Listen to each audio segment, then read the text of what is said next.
There's a very important story when it comes to the Jordanian pilot that was recently killed in Syria, and that is the fact that the United States government and U.S. allies are actually financing ISIS. Now you might ask yourself, why is ISIS being supported by the United States? Its vehement enemy. Why do we hear such propaganda on the TV about how horrible ISIS is and how horrible Islamic terrorism is and how we need to fight them? Well, we're going to answer that in this question. Now, of course, I just made a claim. I just said the U.S. government is financing ISIS. We have covered this in depth on our YouTube channel, where we're going to give you another source here from the Tribune. Starting Revelation, ISIS operative confesses to getting funds via the U.S. Yes, this is a breaking news story that everyone should know, but of course you will not hear about it in the mainstream media. Yusuf al-Safafi, he's the Pakistani commander of ISIS, or Daesh, or ISIL, whatever term the media or government has to confuse you. Let's just say ISIS from now on. But he has been caught, and he has admitted that he is getting most of his financing from the United States. He gets about $600 for every soldier he recruits from Pakistan to go fight in Syria. He was fighting in Syria. He went across into Turkey. He was caught in Turkey and then escaped, because many people, including the person who was a part of the French bombings, the French terrorist attacks, the French shootings, also escaped through Turkey, because Turkey is allowing, as we reported from people on the ground in Turkey and Syria, that we did investigations from, Turkey is allowing easy passage for ISIS terrorists to easily get into Syria to fight against Assad, our real enemy in the region. ISIS is not our enemy, Assad is, and that's why we are financing him. Breaking news story, ISIS member is admitting to being financed by the United States. Of course, the United States is denying this, but of course, even the Iraqi military is finding weapons and communication devices that are made by the United States, by Israel. And the story goes on and on. Secret U.S. training facility in Jordan that the CIA runs that has fighters going into Syria, going after Assad. Assad is the real enemy. If you want more details about this, go on our YouTube channel, click on ISIS in the search box, and you will find more detailed videos of how the United States is financing ISIS and is creating them. Now, why would the United States create such a horrible, horrendous, demonic, evil group? Well, let's talk about this. Number one, the government is using the Hegelian dialectic of problem, reaction, solution. ISIS is the problem. The reaction is us going to President Obama, going to the government, and asking them for a solution. And their solution is more power, more control, and more unquestionable obedience to their rules and their new rules that they're setting up. Now, of course, the White House is disclosing that they're going to make more restraints, new laws when it comes to the NSA spying to appease the people. Obviously, the NSA spying program is out of control, and as we interviewed many experts, many ex-NSA whistleblowers, and also the lawyers of Edward Snowden, we're finding out that the NSA is spying on everything, and they're not filtering anything. They're not looking for specific topics. They want all the information. That's what they're doing right now, and that's why they haven't been able to prevent a terrorist attack. That's why they haven't been able to prevent a mass shooting. All these mass shootings and all these terrorist attacks work in their favor, because once they have that problem, you and people, if you look on Twitter, people are saying, look at Obama, he is not doing anything against ISIS. We need to do everything we can to stop them about ISIS. He has proposed these new rules and regulations to say, no, we'll be fair, we'll be transparent, we'll be accountable. And of course, there are limited restraints. There's barely any real changes done to the NSA spying program, and the Electronic Frontier Foundation, a great organization, did a review on it and said he has a failing grade, that he actually made no significant differences at all, even though he promised to make significant differences, and he's continuing the same horrendous policies that are just meant to spy on you. Now, why are they spying on you? Why do they want to know every little detail about you? Why are they worried about finding everything they can and having every little thing about you? Because it's about power, it's about shutting down dissent, and it's not really about stopping terrorism, because if it was about stopping terrorism, it would be directed spying. They would be directing their spying and looking at key information and sorting it. They're not sorting it, they're just collecting all of it so they could use it for later.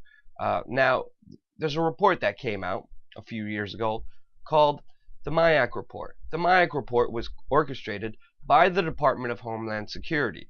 It came out on March 13th, 2009, and if you look at the Mayak Report, it's a report orchestrated by Homeland Security and local law enforcement agencies that say that anybody who believes in freedom, anyone who believes in privacy, in the Constitution, in liberty, is a domestic terrorist. They said if you watch movies like Zeitgeist and America Freedom to Fascism, you are a possible domestic terrorist, and law enforcement needs to be notified of the possible terrorists who believe in freedom, who believe in the Constitution, who believe in the rule of law, which Obama is breaking, including the Fourth Amendment.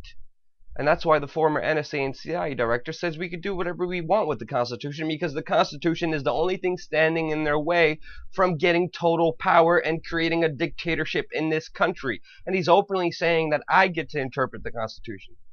Because of 9/11, because of ISIS, because of all these terrorist attacks, we need to fight terrorism, and we need to get rid of your freedom to protect you. And people are playing along with that, and the reaction from this recent horrible, horrendous video of this Jordanian pilot being burned alive is the perfect excuse, and that's why they're talking about it in graphic detail in all of the mainstream media, and they're making this their main central talking point so they could justify the power grab that the government is having. Now, there's also the Southern Poverty Law Center, which is an organization that labeled me and other reporters and journalists and activists as domestic terrorists, equating us with hate groups. They actually listed We Are Change members all throughout the country, We Are Change organizations all throughout the country, and they knew more of them than I did. And they reached public reports, work with the FBI that has interrogated me personally many freaking times, to go after dissent. That's exactly what they're doing. Just, 2 years ago? This is what happened to me. Last night, we heard from dozens of protesters and independent journalists about raids and traffic stops taking place across the city. Now, that kind of allegation is hard for us to confirm unless or until we see the kind of video that came into us from around 2 this morning.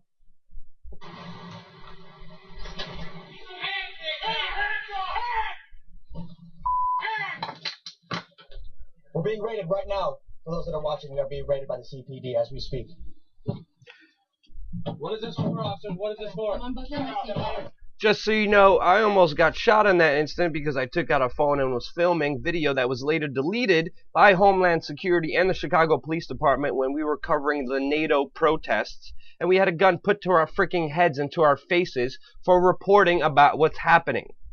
Now, I let go of my activist days. I'm straight a reporter. I'm here to report and inform people about what's really important in this world. Homeland Security and the Chicago Police Department conducted a raid where they, a couple hours before this, detained my friend and interrogated him about me. There was police radio chatter about them looking for us again to terrify us and to scare us. And that's exactly what's happening. Who else is on this terrorist watch list? Other activists, anonymous members, hacktivists, like Jeremy Hammond.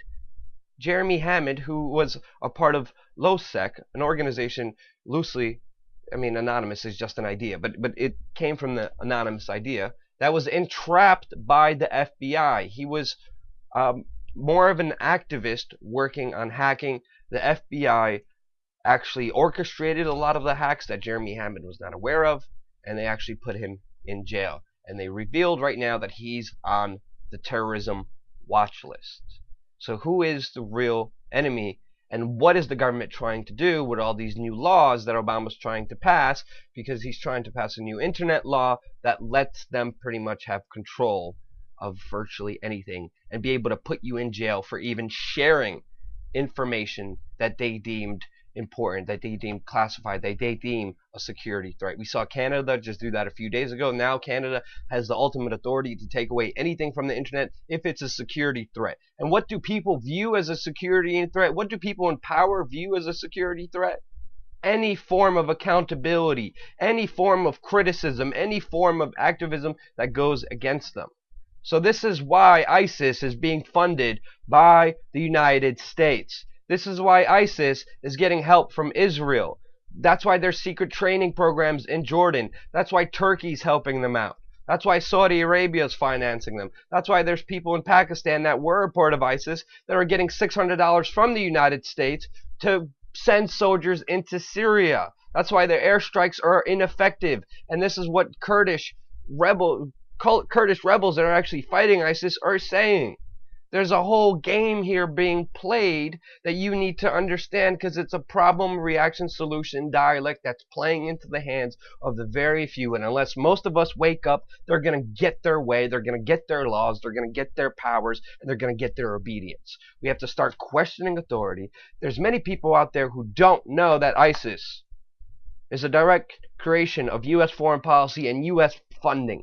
Share this video with them so that they'll get fooled and tricked into this paradigm that the elite are playing with you right now. If you find this video helpful, click the like button, share it with your friends, get the information out there. Don't be played for a fool.